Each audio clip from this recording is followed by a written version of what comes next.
Jésus et me répond Amen. Luc chapitre 1. Frère, c'est un privilège pour moi ce matin d'être devant vous. Et je vous dis merci pour toutes vos prières. Car je voudrais prier pour moi. Amen. Luc 1, verset 35. La Bible dit, Luc 1, verset 35. L'ange répondit, le Saint-Esprit viendra sur toi, et la puissance du Très-Haut te couvrira de son nom. C'est pourquoi le Saint-Enfant qui naîtra de toi sera appelé Fils de Dieu. Voici, Élisabeth apparente a conçu elle aussi un fils en sa vieillesse, et celle qui était appelée stérile est dans son 6e mois. Car rien n'est impossible à Dieu. Amen, frères et sœurs. Frères et sœurs, nous sommes ici à Nazareth, dans le texte. Nous sommes ici à Nazareth, dans un petit village d'artisans d'environ 300 à 400 personnes. Et frères et sœurs, la Bible nous parle ici d'une femme, Marie, une jeune femme ordinaire, mais qui reçoit la visite d'un ange. Et une visite pas comme les autres. Un ange vient lui rendre visite. Et l'ange lui parle. L'ange lui fait une révélation. L'ange lui dit, voilà, les regards du Seigneur sont tournés sur toi. Et tu vas tomber enceinte et tu vas enfanter. Non seulement tu vas enfanter, mais je vais te donner naissance à un garçon. Mais elle est là, et tu l'attends. Qu'est-ce que tu peux m'annoncer comme ça? D'abord, je suis vierge. Et deuxième chose, je ne suis pas encore marié légalement. Et tu m'annonces que je vais tomber enceinte. Et en plus, tu me donnes le sexe de l'enfant. Il dit, mais ça, je ne comprends pas. Et elle jusqu'à demander à l'ange, mais attends, comment est-ce que ça va se passer? Et frères et sœurs, c'est comme ça qu'elle te pose la question, mais attends, c'est quoi ça là? Comment? Dans son comment, l'ange lui dit, puisque tu parles beaucoup là, je t'annonce que ta cousine Elisabeth, qui est stérile, sache que déjà, elle est enceinte de 6 mois. C'est alors là, frère et sœur, que Marie réalise que ce qui va se passer ne dépendait pas d'elle. Amen. Marie réalise que si une habituée est arrivée à la stérile, alors l'imaginal arrivera à la Vierge. C'est alors qu'elle réalise, frère et sœur, que si la stérile a porté l'enfant, la Vierge portera la promesse. Si Dieu l'a fait pour celle qui ne pouvait même pas avoir d'enfant, alors il le fera aussi pour celle qui n'aurait jamais dû. Frère et sœur, Marie a compris que si Dieu a commencé avec l'extraordinaire, il terminera avec le surnaturel. Ce matin, frère et sœur, le thème de mon sermon, vous le connaissez, mais je vais me rappeler encore. Le thème est simple. C'est encore possible. Amen. C'est encore possible. Frère et sœur, peut-être que tu es venu ici ce matin difficilement. Peut-être que c'est un frère qui allait te chercher. Peut-être que c'est une sœur qui allait te chercher. Ce matin, peut-être que tu es découragé. Découragé parce que tu ne portes plus de fruits. Découragé parce que ta tête ne produit plus. Découragé parce que, comme tes visiteurs, c'est difficile. Tu lundi au samedi, tu es dans les rues, tu es sur ton bus, tu es au arrêt de bus, tu évangélises. Tu donnes les cas, tu appelles, même des fois, ton petit bébé finit dans les unités. Mais malgré ça, il n'y a pas de visiteur au bus. Frères et sœurs, c'est décourageant. Amen, frères et sœurs. Oui, tu es bien découragé parce que ton âge avance. Ton âge avance, mais tu regardes dans l'assemblée, il n'y a pas une sœur. L'âge avance, tu regardes dans l'assemblée, il n'y a pas un frère. Tu dis oui, ils sont tous jeunes, mais ils sont jeunes. Moi, je suis de cet âge. Je ne vais pas aller pour mon petit frère pour en faire mon époux. tu es découragé parce que tu n'arrives pas à trouver le travail. Tu as les diplômes, tu es diplômé, mais tu es encore au chômage. C'est décourageant, c'est frustrant. Amen, frère et soeur, oui, tu es découragé. Parce que tu te regardes, tu dis, mais je suis là il y a longtemps. Mais les jeunes qui viennent après moi, chaque samedi, sur les réseaux sociaux, chaque village, chaque je suis pour ça. Attends mon tour.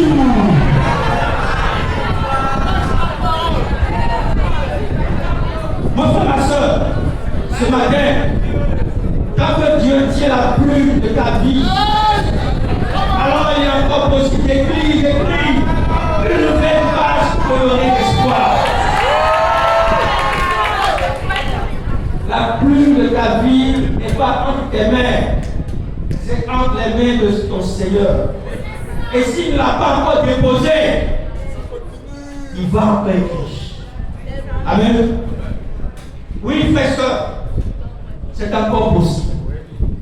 C'est encore possible de retrouver ce que tu as perdu. C'est encore possible de retrouver le sourire. C'est encore possible de retrouver la joie de vivre. C'est encore possible de retrouver la rage de vaincre. C'est encore possible de retrouver ton zèle. C'est encore possible, frère, soeur, de relever les défis et sans excuse. C'est encore possible. Mais pour y arriver, ce matin, j'ai 3 petits points pour nous. Amen. 3 petits points simplement. Parce que c'est encore possible. Numéro 1. C'est encore possible de retourner à l'essentiel. C'est encore possible de retourner à l'essentiel. Marc chapitre 2. Marc 2.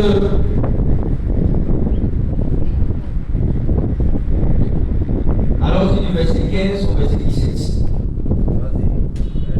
Amen. La Bible dit, comme Jésus était à table dans la maison de Lévi, beaucoup de publicains et de gens de mauvaise vie se mirent aussi à table avec lui et avec ses disciples. Car ils étaient nombreux et l'avaient suivi. Les scribes et les pharisiens, le voyant manger avec les publicains et les gens de mauvaise vie, dit à ses disciples, pourquoi mange-t-il et boit-il avec les publicains et les gens de mauvaise vie? Ce que Jésus, ayant entendu, il leur dit, ce ne sont pas ceux qui se portent bien qui ont besoin de médecins, mais les malades. Je ne suis pas venu appeler des justes, mais des pécheurs. Frères et sœurs, dans le texte, la Bible nous fait comprendre clairement que Jésus était avec des personnes que la société religieuse ne pouvait pas accepter, tolérer. La société religieuse ne peut pas s'asseoir avec ces personnes pour manger.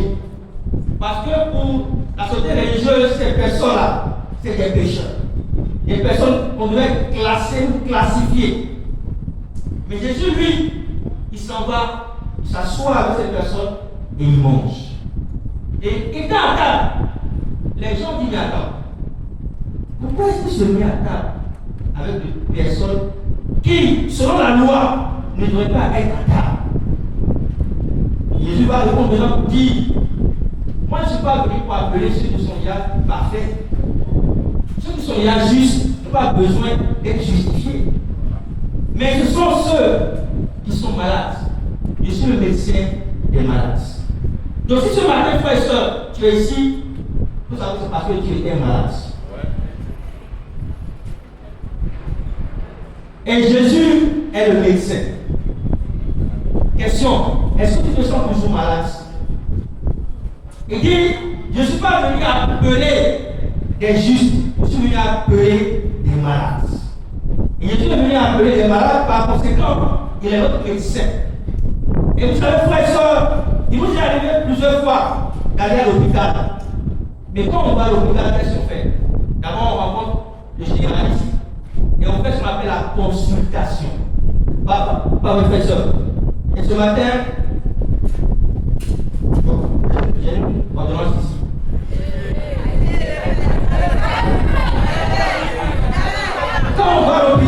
soeurs, médecin lui fait sortir papier.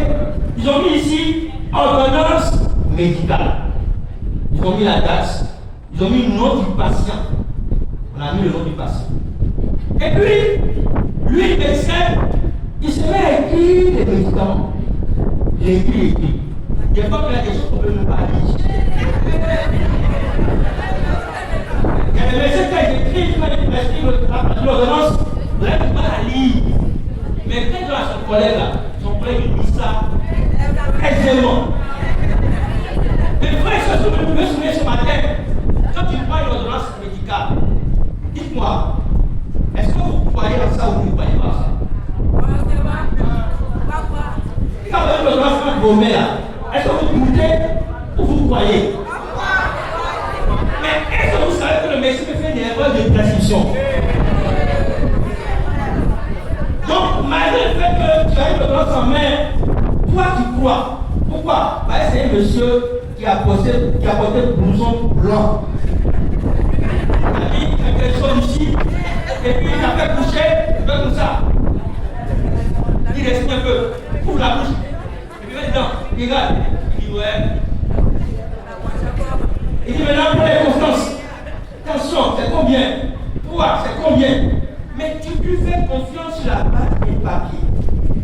Et ici en bas, il appose son cachet. Donc, si frère et soeur, Jésus, amen frère et soeur, c'est encore possible. Amen. C'est encore possible. Frère et soeur, si Jésus est notre médecin, la question ce matin, où se trouve son ordonnance médicale? Où se trouve l'ordonnance de Jésus? Puisqu'il est médecin et que nous sommes ses patients.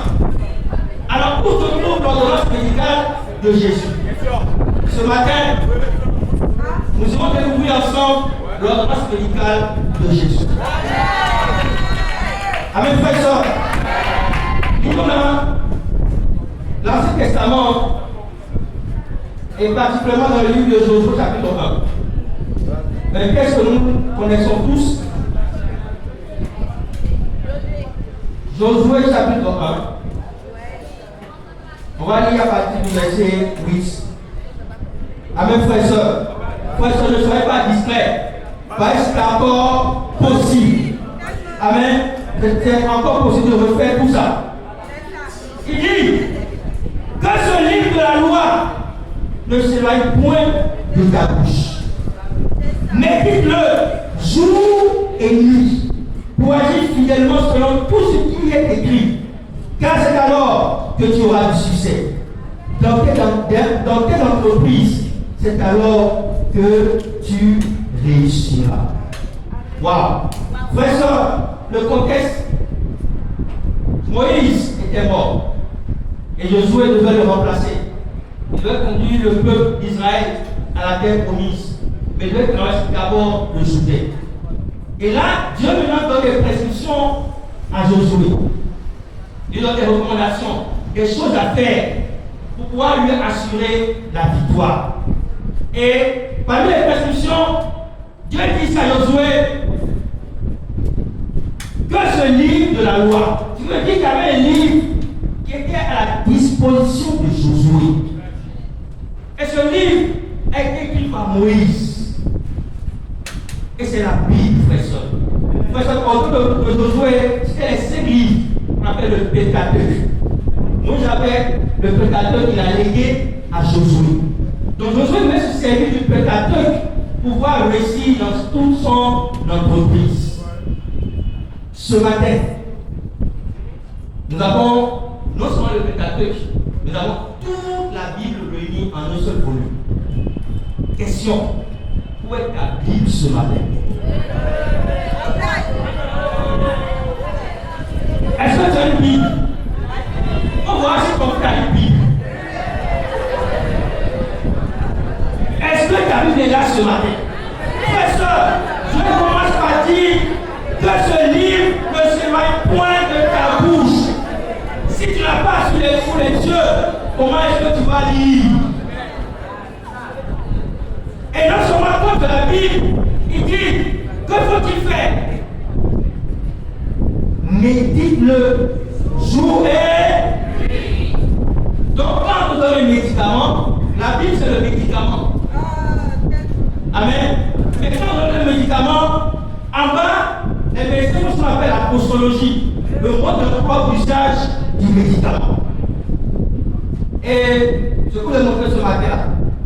Mais c'est ici la Bible quand même.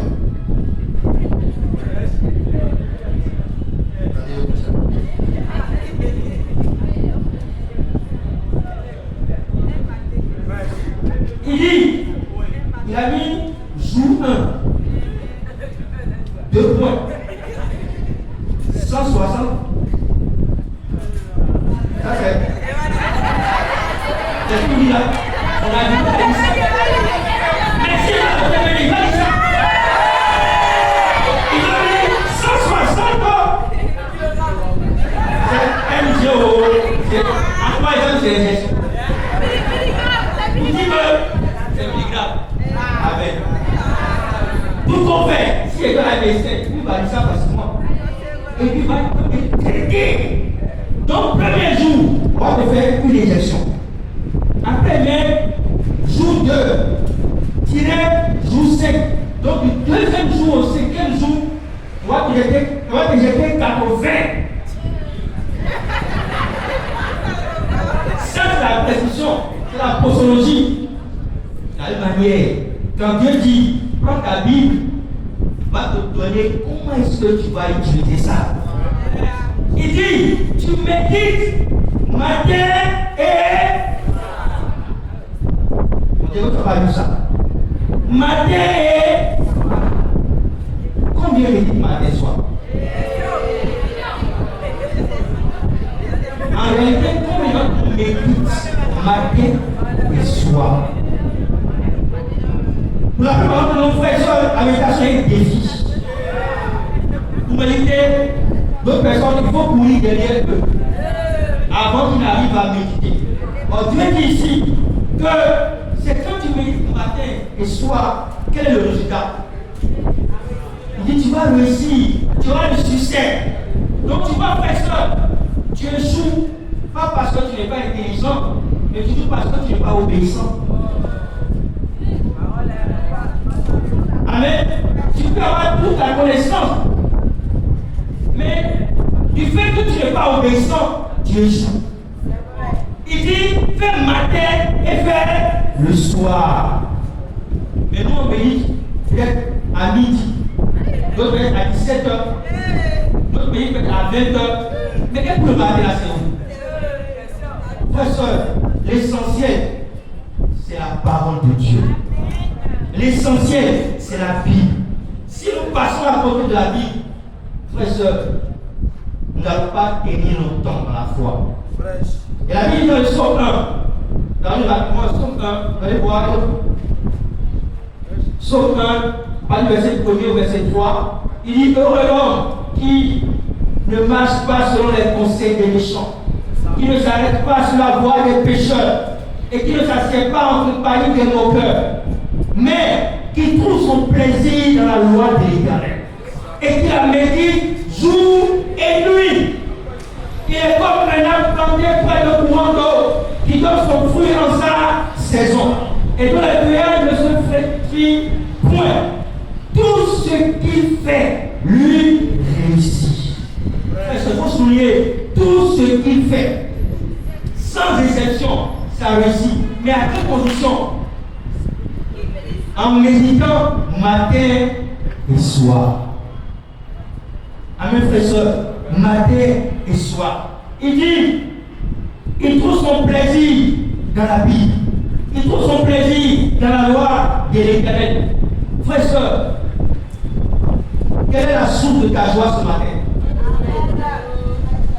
Est-ce que tu trouves ton plaisir à lire ta Bible? Ou bien tu trouves ton plaisir dans les jeux vidéo? Tu trouves ton plaisir dans les nouvelles? Tu trouves ton plaisir sur TikTok? Tu trouves ton plaisir à boire, à manger? C'est la même nourriture que tu as là-bas. Ton plaisir, c'est ton ventre. Et la Bible dit, il trouve son plaisir dans la loi de l'Éternel. Frère et soeur, si ton plaisir n'est pas dans la Bible, ton plaisir sera orienté dans autre chose. Et frère et soeur, ce matin, le remède, l'essentiel que Dieu veut nous faire comprendre, c'est sa parole. Amen. C'est la méditation de sa parole. Et frère, la parole, comme je l'ai dit, c'est un médicament que Dieu nous donne. Et la posologie, c'est matin et soir. Matin et soir. Amen, frère et soeur. Et parce que vous savez, ce matin, je vais beaucoup plus utiliser les images de la médecine. Bien que nous ne sommes pas médecins, pour que nous puissions comprendre un peu la parole de Dieu. Amen. Vous savez, il y a ce que les médecins appellent IMC, indice de masse corporelle. Amen. Et c'est un outil de mesure qui permet d'évaluer la corpulence d'une personne en fonction de son poids et de sa taille. Donc, on veut calculer, on prend ton poids et on divise par ta taille élevée au carré. Amen. Bon, on va qu'il faut la baisser, on va bien la formule. D'accord? Et les médecins et surtout les nutritionnistes utilisent l'IMC pour évaluer l'efficacité d'un régime, d'un traitement ou d'un programme de rééducation nutritionnelle. Et vous savez, si on veut savoir que si quelqu'un peut-être est maigre, hein, bon, eux dans le Japon, ils appellent ça insuffisance pondérale. Pour voir si tu es maigre, c'est celle de l'IMC. Si on voit si quelqu'un qui a un poids normal, on se sert de l'IMC. Si on voit si quelqu'un qui a un surpoids, on se sert de l'IMC. Et si on voit aussi si tu es obèse, on se sert de l'IMC. Mes frères, vous savez, une mauvaise alimentation peut bouleverser ton IMC. De la même manière, dans le monde spirituel aussi, nous avons aussi un indicateur qui permet d'évaluer la santé spirituelle de l'homme, qu'on appelle IMS, l'indice de masse spirituelle.